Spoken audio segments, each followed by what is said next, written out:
Nah, banyaknya orang kebalik, dia jadi hamba popularitas, hamba gelar, hamba penampilan, oh banyak. Dan itu pun udah pernah rasakan, hidup kayak gitu, capek ya. Tapi Walaupun mereka merasa bahagia kan, A? Mereka merasa gimana? bahagia. Tidak ada yang lebih pahit dari berharapnya hati kepada kita. Allahumma aftah lana hikmataka ya Allah.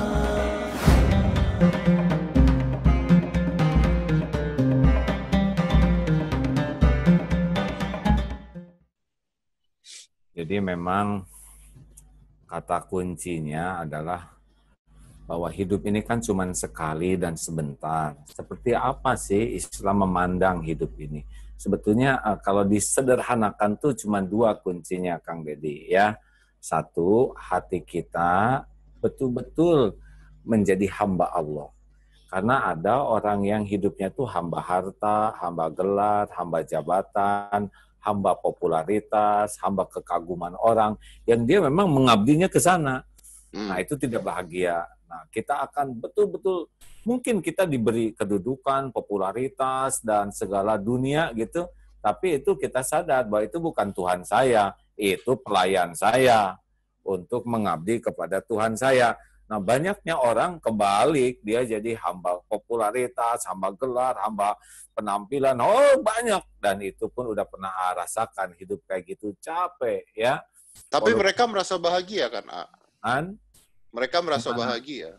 Yang jadi hamba itu nggak bisa bahagia semu. Aslinya tidak akan pernah tenang karena dunia ini kan tidak diciptakan menenteramkan.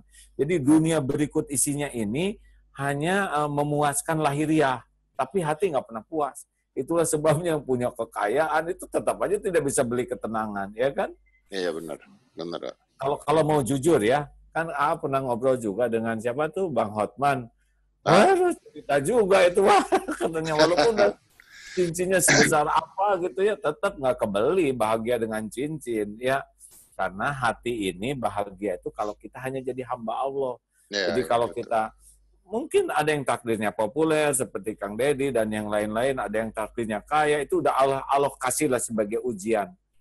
Apakah digunakan ini mendekat ke Allah atau tidak. Dan yang kedua nih, satu, kita jadi hamba Allah kepada pencipta kita. Dan yang kedua, kepada ciptaan kita rahmatan lil alamin.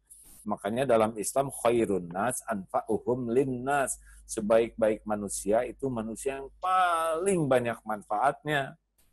Nah, inilah mengapa kita belajar, kenapa kita berlatih, kenapa kita apapun supaya manfaat. Gitu ceritanya yang pahami. Iya sih, benar sih ya.